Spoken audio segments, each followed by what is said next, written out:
रक्षा करने नहीं आता ना। भगवान तो चूंकि सारे साम्राज्य का विश्व रूप में राजा रूप में है, इसलिए स्वयं वो कार्य न करके दूसरे पर आश्रित कर देता है। तो रखवाला कौन है? बोले धर्म। कौन है? हाँ, धर्म संपूर्ण संसार में आच्छादित है। तो इसीलिए हमारे ये वैदिक मंत्र है, धर्मो रक्षति रक्षता। जो धर्म की रक्षा करता है उसकी स्वयं वो रक्षा धर्म करता है, तो उसी का कभी ह्रास न होने देना। तो चलो समाज से इसलिए हमने पूछ दिया कि आप तो हमारे राजा बना दिए गए और समाज हमारे अधिकारी है, अफसर। आप लोग अफसर है ना। हम अपनी जोर से नहीं कह रहे, हमारे रामायण में लिखा कि सुने सदा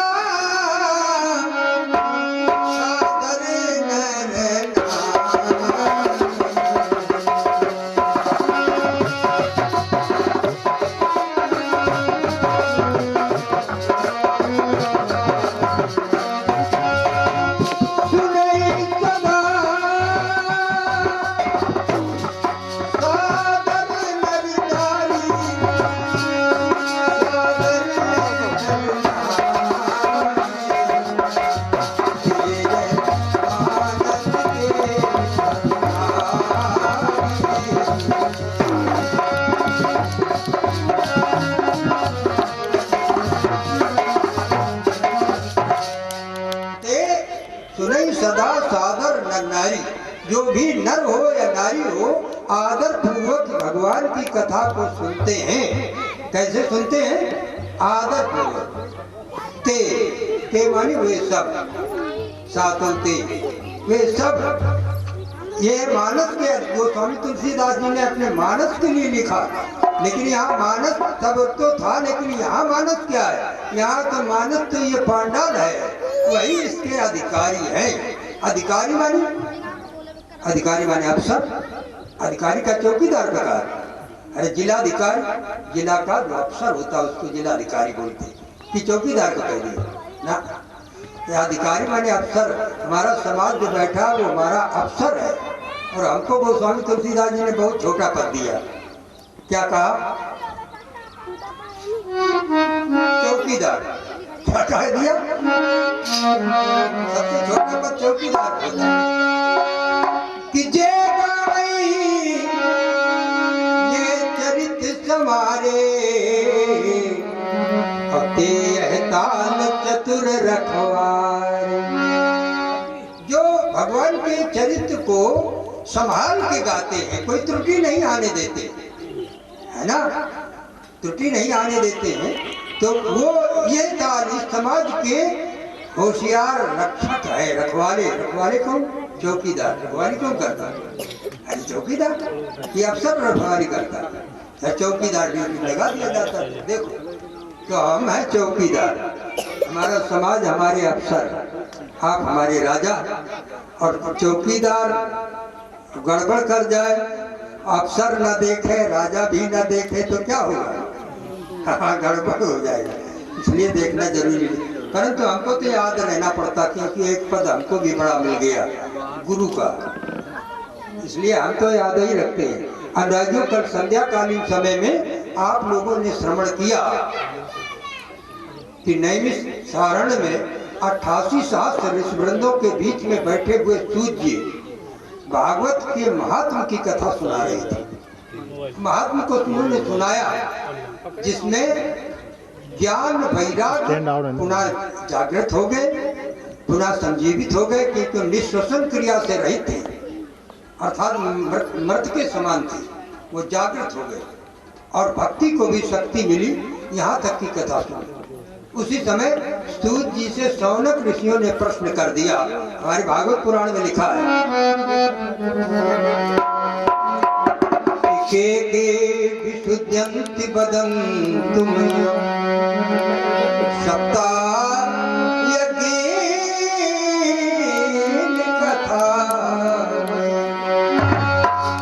महाराज के कौन कौन, के मन कौन कौन विशुद्ध शुद्ध हो जाते हैं। वदन्तु मह्यम, आप हमें बताएं। मह्यम माने मेरे को, वदन्तु माने बताएं, हमें आप बताएं शुद्ध हो जाने लगे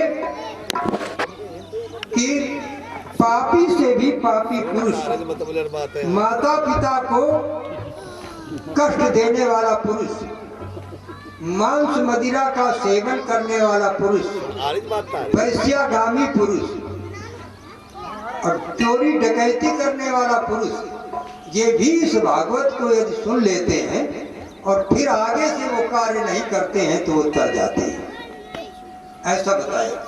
तो बोले कोई प्रमाण है? कहने लगे हाँ, व्यास जी ने लिखा क्या, तुंगभद्रा तटे अभूत पतन उत्तमम यत्र वर्णा स्वधर्मेण सत्य सत्कर्म तत्परा। तुंगभद्रा तटे पूर्वम, पूर्वम माने पूर्व समय में, पुराना इतिहास सुनाने लगे कि हे ऋषियों, प्राचीन काल में तुंगभद्रा नदी के किनारे पर एक ब्राह्मण रहते थे, सोतस्मार्तेषु, जिनकी श्रुति कीर्ति सर्वत्र बड़ी अच्छी व्याप्त थे, बड़े बढ़िया ब्राह्मण है। कीर्तिमान पुरुष तो बढ़िया होता है ना, अपकीर्ति वाले खराब होते हैं। तो ये बड़े कीर्ति सोतस्मार्तेषु और धर्मनिष्ठ निष्णात हो, जो धर्म के आधार पर चलने वाले थे। इनका नाम क्या था?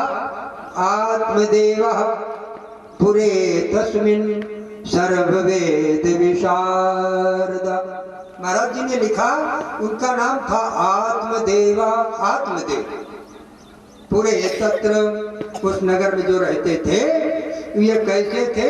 आत्मदेव थे, सर्ववेद विशारद, संपूर्ण वेदों को जानने वाले थे, साधारण ब्राह्मण नहीं थे, ये वेदों को जानने वाले थे। और तो फिर इनका काम क्या था? बोले भिक्षुको विद्वान लोके तत्प्रिया धुंधली स्मृता। ये भीख मांग के गुजारा करते थे। ब्राह्मण का धन क्या था? भिक्षा, भिक्षा भाजन करते थे। और उससे होता क्या था? ये कैसे भिखारी थे भाई, जो विद्वान है तो भिखारी तो वो भी है, लेकिन एक ही जगह अपना पल्लो डाल ले, तुम्हें ज्यादा आमदनी होती, और वो दिन भर मांगेंगे तुम्हें 2 ही सही की होई, और हम लोग एक ही जगह पल्लो डाले बैठे हैं, तो यहाँ तो 1000 की आमदनी हो जाएगी। क्यों भाई? अरे कम से कम 1000, 2000, 10,000, 1 लाख रुपए की आमदनी वाले हैं, पल्लो ही डाले। हाँ कुछ थोड़े है, तो वो भी भिक्षुक ही मांगते तो भी है, नहीं तो तुमसे मांगते, समाज से मांगते, भगवान से तो सभी मांगते हैं। हाँ। क्योंकि दाता तो अकेला एक ही है, हम आप तो झूठ मूठ कह देते हैं। कहा गया है कि दाता एक भिखारी सारी दुनिया, दाता एक।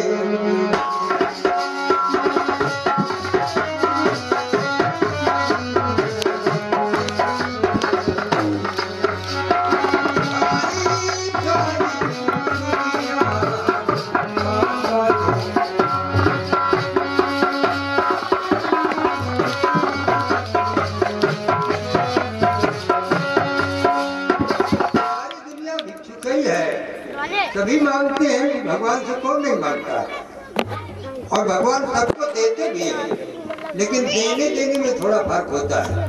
कोई पुत्र बन के मांग लेता है तो उसको ज्यादा मिल जाता है ना, और कोई कहता है दे दे यार, क्या बात, हमने तुम्हारे काम नहीं किए, ये ठोस दे के मांगते हैं, हम तुम्हारा नाम नहीं लेते हैं, दे दे। परंतु एक बात याद रखना कि यदि आप किसी पुरुष से प्रेम करते हैं और उसको पता चल जाए कि ये हमसे प्रेम हमारे लिए नहीं करते, हमारी पत्नी को लेने के लिए कर रहे हैं, तो वो क्या पुरुष प्रसन्न होगा? क्यों भाई? हम आपसे प्रेम करें आपकी पत्नी को लेने के लिए, और जब ये बात मालूम हो जाएगी अरे, तो आपको तो बड़ा वो लगेगा। तो भगवान को जब ये पता लगता है कि मेरी पत्नी माया है उसको लेने के लिए प्रेम कर रहा, तो क्या हमें हमारे लिए कर रहा था? ये तो मेरी माया ढूंढ रहा, हमारी पत्नी को हड़प करना चाहता। हाँ, तो वो नाराज हो जाएगा, तो वो नाराज हो जाए, उसको ग्रहण कर सकते हो। जैसे बालक रोता है तो उसी से कहो, तो वो खुद ही करे या प्रबंध करे कि तुम्हें माता, हे प्रभु आप मेरी माँ है, हमको बड़ी जो भूख लगी, अब तो दूध पियाओ। बालक रोएगा तो माता तो दूध पिला ही देगी, तब फिर वो लक्ष्मी को भेज देगा कि जाओ उसको पिलाओ, जाके हमारा बच्चा रो रहा, तुम जाओ पिलाया हो, है ना। कोई जरूरी नहीं माता अपने स्तन में ही लगा करके ही दूध दे दे, अब तो बोतल में चलता, काहे से चलता।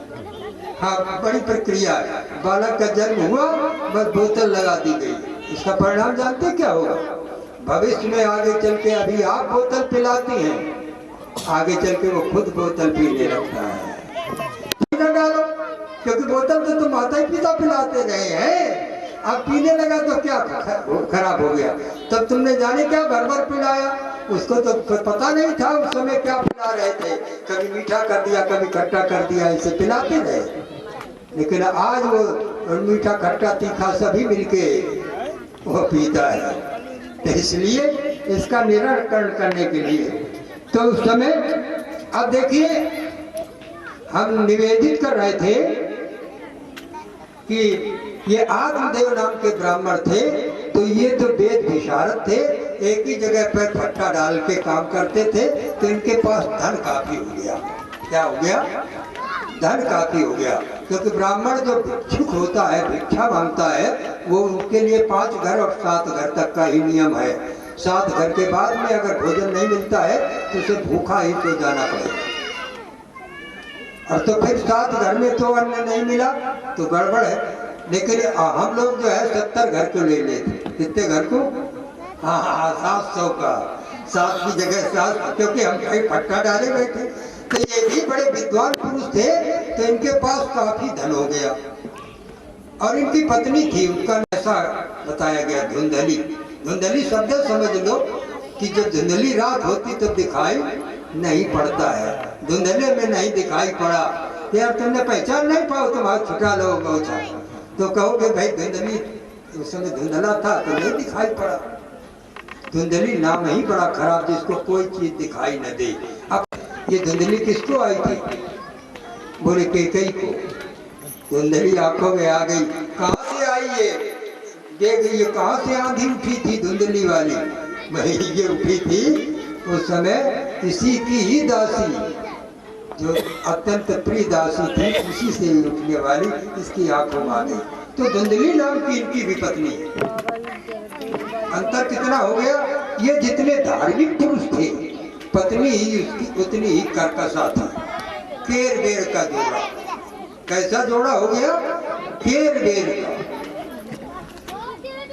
तो कहु रहीम कैसे निभे केर बेर को संग, वे रस डोलई आपने उनके भारत अंग। केला के पास अगर बेरी खड़ी हो जाए तो वो तो हवा में केला झूमेगा, और जितने कांटे के पास पहुंचेगा हर बार फांस के चिर चिर। ये दशा। एक बात और हुई, ब्राह्मण ने बड़ा प्रयास किया है, बड़े यत्न किए, लेकिन इनके संतान नहीं हुई। अब बोलो, संतान नहीं हुई, एक ये दुख हो गया। कर्कशा नारी, और उस पर भी संतान नहीं हुई। ब्राह्मण फिर भी संतोष किए रहे। इन्होंने सोचा, इन्होंने एक बगिया लगाई, तो बगिया में एक भी पेड़ में कभी फूल, बगिया को खूब सींचते थे, निराई करते थे, गोड़ते थे।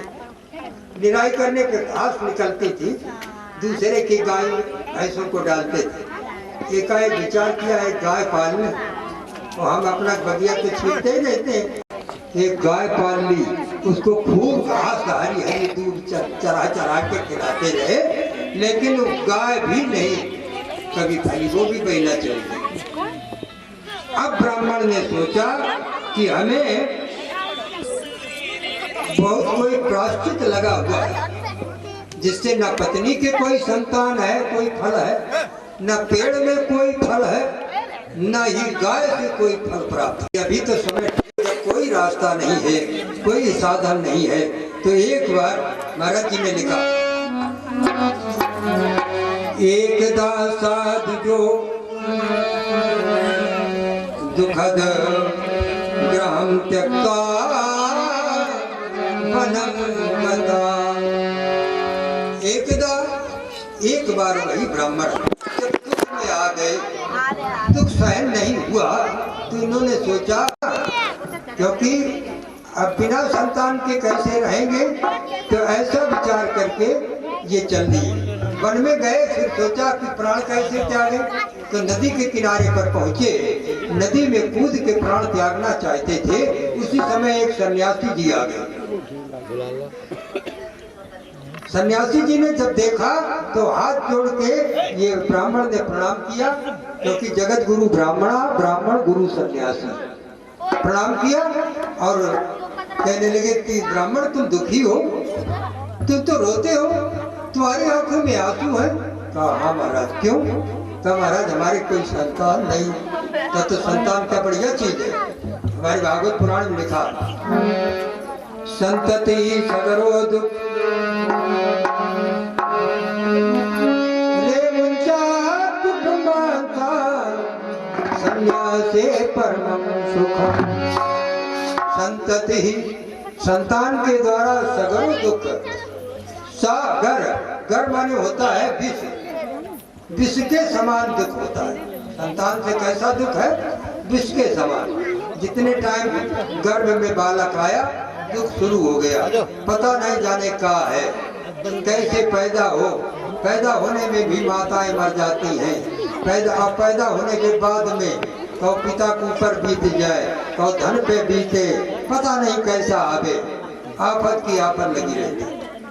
और फिर जो जो पालन करने में आफत है ना, पालन करने में आफत, खिलाओ पिलाओ सब कुछ करो, और अंत में वही पिता को अगर मारता है तो फिर प्रसाद दे दो, प्रसाद ले लो। तो मामला कौन फैसला करने जाए? कोई फैसला करने वाला नहीं। परंतु अगर पिता ने रिपोर्ट कर दी, पुलिस वाले आ गए और पुत्र को मारने लगे, तो पिता ही रुपया देके तो छुड़ाएगा, वही रिपोर्ट कराएगा, वही छुड़ाएगा, है ना। उसको सहन नहीं होता। इसलिए महाराज जी ने क्या कहा सन्यासी जी ने कि संतति सगरो दुख संतान से जहर के समान। अरे कुटुंब के अंश से जो मोचित हो जाता, छूट जाता, अलग हो जाता है परिवार से, इसका कोई संबंध नहीं रहता, तो वो सन्यासी होता है। न्यास माने होता त्याग। सन्यास त्यागी को कहते हैं। सन्यासे परमं सुखम। और जब सन्यास हो जाता है तो परमं सुखम, परम सुख की प्राप्त हो जाता है। जब देखना एक छोटा उदाहरण, एक पुरुष परदेश चला गया और उसके घर में एकाएक बिजली गिरने से 2-4 लोग घर के जो परिवार के थे, माता पिता भ्राता, ये खत्म हो गए। बिजली गिर गई, बात बदली आई और कड़की और उसके चपेट में आ गए, तो वो खत्म हो गए। और जिस समय वो खत्म हो रहे थे उस समय वो खुशियां मना रहा था, हंस रहा था। क्यों? मैं तेरे तो परिवार में हो गया, तो हंस रहा। वो इसलिए हंस रहा कि उनसे कंटेक्ट नहीं है, उनसे संन्यास है, वो हमारे संबंध में नहीं है उस समय। और जिस समय संबंध में आ जाएंगे, सूचना पहुंचेगी, उस समय रोना शुरू कर देगा। और जब तक सूचना नहीं पहुंचेगी तब तक हंसता रहेगा। इसका मतलब जिससे हम संबंध किए हैं, जिससे हम लगाव लगाए हैं, जिससे हम मोह बनाए हैं, वही हमारा दुख का कारण है। अगर उससे मोह ना हो तो हजारों मरते हैं, हजारों रेल से कट के मरते हैं, कभी आप रोते हैं। लेकिन अगर उससे अपना शब्द लग जाए, होता है कोई नहीं। अरे घर की नारी की कौन कहे, तन की नारी की खबर नहीं। ये नारी कब धोखा दे जाए इसका भी, घर की तो बहुत दूर की है। तो इसलिए इन्होंने जब ये कहा तो ये कहने लगे, महाराज कि हमको तो दिग जीवितम, ब्राह्मण कहने लगे महाराज, व्यास जी ने लिखा दिग जीवितम प्रजाहीनम दिग्ग्रहम, धिक्कार है जीवन, और ग्रह भी शून्य लगता है पुत्र बिना। कहने लगे पति बिन सूनी मान, पुत्र बिन है घर, दोनों मुक्ति के मार्ग, दोनों बिन है दुख। जैसे पति के बिना, ब्राह्मण कहने लगे सन्यासी जी से, महाराज जैसे पति के बिना मांग शून्य होती है, पुत्र के बिना घर शून्य होता है, और दोनों ही मुक्ति के मार्ग हैं। पत्नी अगर सहगामिनी है, पतिव्रता है, तो हमारी क्या कहने हैं, तो स्वर्ग है ना, तो स्वर्ग है, और अगर कर्कशा है तो नर्क है, तो फिर नर्क ढूंढने की जरूरत नहीं। तो इसलिए दोनों मुक्ति के मार्ग, पुत्र भी मुक्ति का मार्ग है, क्योंकि पुत्र की परिभाषा हमारे वैदिक विधान के अंतर्गत ऋषियों ने जो परिभाषा की है, तो पुन्नाम नरकात पुनायते यो स पुत्र, ऐसा व्याकरण से बनता है। पुन्नाम नरकात पुनायते यो स पुत्र, जो पुण्य नाम के नरक से निकालता है उसको पुत्र कहते हैं। यानी पुत्र की संज्ञा है जो अपने पितरों को नरक से निकाल दे, वही है पुत्रवती युवती जग सोई।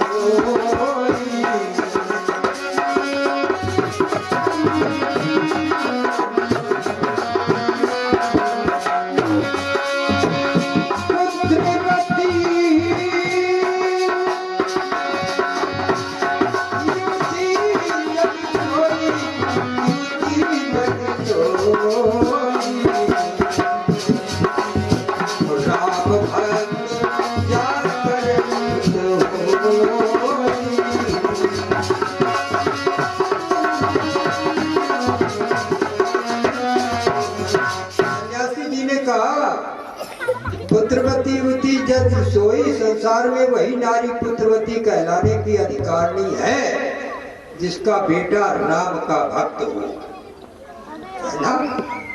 और बोले अगर राम का भक्त नहीं है तो स्वामी जी ने फिर लिख दिया उसके विषय में, नहीं तो उसको बाज ही बनी रहती, न तरु बाजे भली बादी बिया।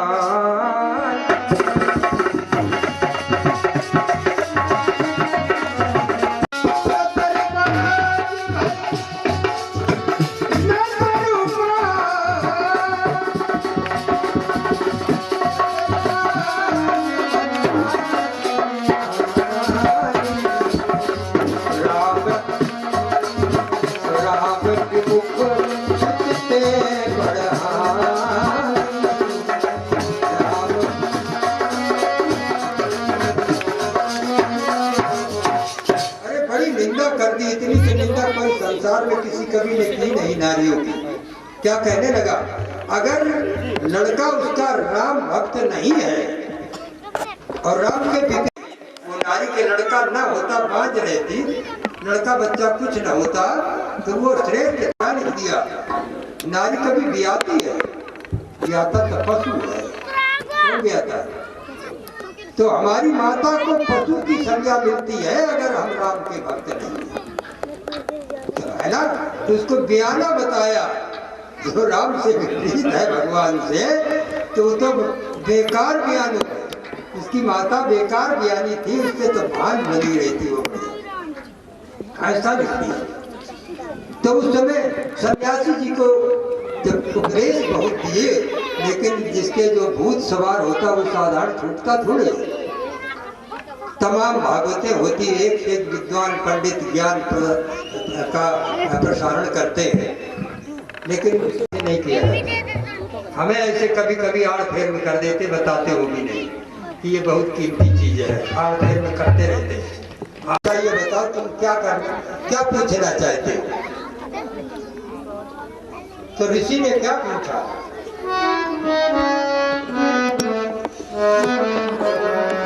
और ऋषि पूछी हरि भगति सुहाई।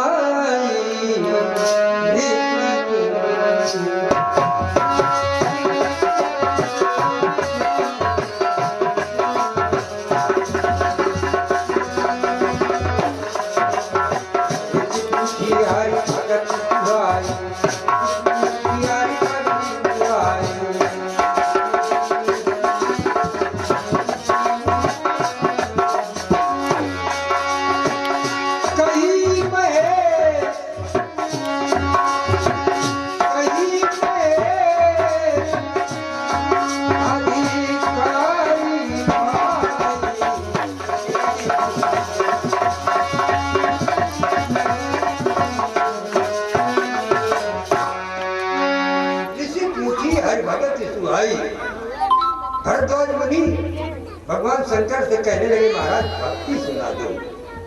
हरि भक्ति भक्ति क्या है?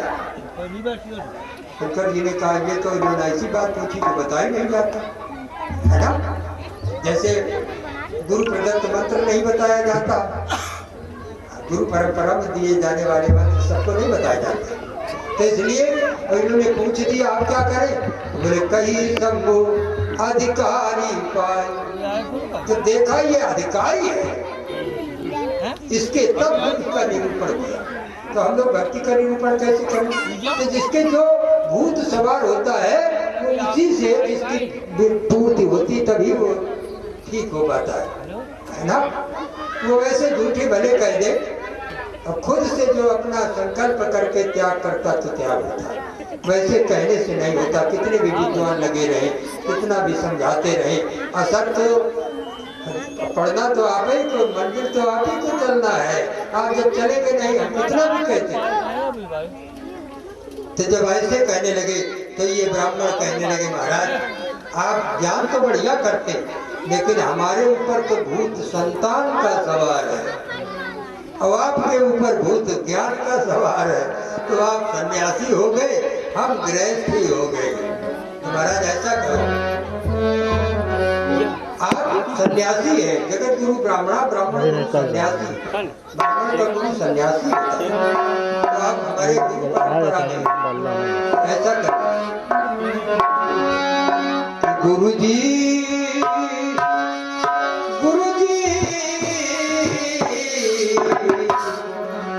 दे दो एक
सोचा कि वास्तव में ब्राह्मण के ऊपर संतान का भूत है। तो उन्होंने कहा कि अगर नहीं मिलता तब क्या करोगे? ब्राह्मण तुम्हारे तो 7 जन्म तक संतान नहीं है, सब प्रतीत होता तुम्हारी रेखा, मस्तक की रेखा बताती है 1 जन्म क्या 7 जन्म तक नहीं। अब ब्राह्मण और दुखी हो गए तो कहा फिर अब ये लेके क्या करें? मैं अभी तुम्हारे आगे इसी नदी में कूद के प्राण दे दूंगा। जैसे चले तो सन्यासी ने हाथ पकड़ लिया, बोले नहीं ब्राह्मण, प्राण देने से क्या पुत्र मिल जाएगा? नहीं, ये तो अपराध हो गया, क्योंकि आत्महत्या जो करता है तो तो अपना हत्या कर रहा, तुम्हारा क्या नुकसान? लेकिन नहीं, वो अपना हत्या कहाँ करता है? गहन दृष्टि से देखो, क्योंकि जिस शरीर का तुम नाश करने जा रहे वो शरीर तुम्हारा थोड़े, न तुमने इस शरीर को पैदा किया, ना इसको पैदा करने वाली माता पिता है ना।